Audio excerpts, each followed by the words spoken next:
ఢిల్లీలో తీరిక లేకుండా గడుపుతున్న ముఖ్యమంత్రి కిరణ్ కుమార్ రెడ్డి రాష్ట్రపతి ప్రణబ్ ముఖర్జీతో భేటీ అయ్యారు. అంతకుముందు ఆయన పార్టీ ఇన్ఛార్జ్ దిగ్విజయ్ సింగ్ ను కలిశారు. ఈ భేటీలకు సంబంధించిన సమాచారాన్ని మా ప్రతినిధి ప్రసాద్ ను అడిగి తెలుసుకుందాం. ప్రసాద్, ముఖ్యమంత్రి వరుస భేటీల వివరాలేంటి? రాష్ట్రపతితో ఏ అంశాలపై చర్చించారు?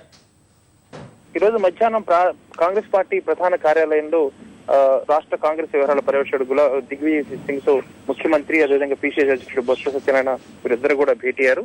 ప్రధానంగా రాష్ట్రంలో ఉన్నటువంటి పరిస్థితులను మరొకసారి సమీక్షించుకోవడంతో పాటు ఉదయం జరిగినటువంటి సోనియా గాంధీ నివాసంలో జరిగినటువంటి సమావేశంలో ముఖ్యమంత్రులు, పార్టీ ప్రధాన కార్యదర్శులు, ఇతర ముఖ్య నేతలు పాల్గొన్న ఈ సమావేశంలో ఆహార భద్రత పథకం గురించి చర్చించడం, దానికి సంబంధించినటువంటి అమలు కార్యక్రమాలు తీవ్రంగా ఎలా ఉండాలన్న అంశంపై దిగ్విజయ్ సింగ్ రాష్ట్ర నాయకత్వానికి కొన్ని సూచనలు చేసినట్టుగా తెలుస్తుంది.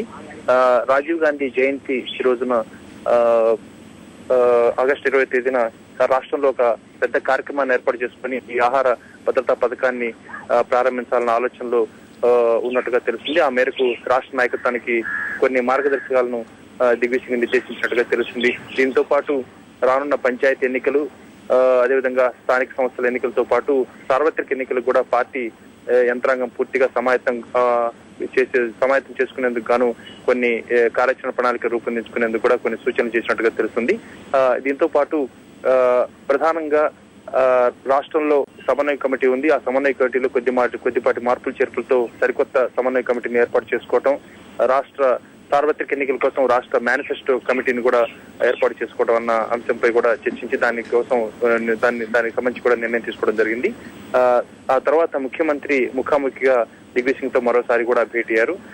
దానికి సంబంధించి కూడా పూర్తి స్థాయిలో రాష్ట్రం ఉన్న పరిస్థితులు, ఇతరత్ర కార్యక్రమాలు ఏ రకంగా ఉండాలన్న అంశంపై కూడా దిగ్విజయ్ సింగ్ కొన్ని సూచనలు చేసినట్టుగా తెలుస్తుంది. ప్రభుత్వ పరంగా అనుసరించాల్సిన కొన్ని విధానాలను కూడా దిగ్విజయ్ సింగ్ ఇందుకు సంబంధించి ముఖ్యమంత్రికి కొన్ని సలహాలు ఇచ్చినట్టుగా కూడా తెలుస్తుంది. ఆ తర్వాత రాష్ట్రపతి ప్రణబ్ ముఖర్జీతో ముఖ్యమంత్రి సమావేశమయ్యారు. ఈ సమావేశంలో ప్రధానంగా ఇటీవల తెలంగాణ సంబంధించినటువంటి జరిగిన పరిణామాలను వివరించినట్టుగా తెలుస్తుంది. 2004లో కాంగ్రెస్ నేతృత్వంలో మొట్టమొదటిసారిగా యూపీఏ ప్రభుత్వం ఏర్పడిన సమయంలో తెలంగాణ అంశంపై ఒక కమిటీని ఏర్పాటు చేయడం జరిగింది. ఆ కమిటీకి కూడా అప్పుడు రక్షణ శాఖ మంత్రిగా ఉన్నటువంటి ప్రణబ్ ముఖర్జీ నేతృత్వం వహించారు. ఇందుకు సంబంధించి తెలంగాణ అంశానికి సంబంధించి పూర్తి స్థాయి అవగాహన ఉన్నటువంటి ప్రణబ్ ముఖర్జీకి మరొకసారి తెలంగాణ అంశం సంబంధించి కోర్ కమిటీలో జరిగినటువంటి చర్చలు, తదితర అన్ని అంశాలను కూడా ప్రణబ్ ముఖర్జీ కూడా వివరించినట్టుగా తెలుస్తుంది. మొత్తానికి ముఖ్యమంత్రి ఈ రోజు సాయంత్రం తిరిగి హైదరాబాద్ బయలుదేరుతున్నట్టుగా తెలుస్తుంది. ధన్యవాదాలు ప్రసాద్.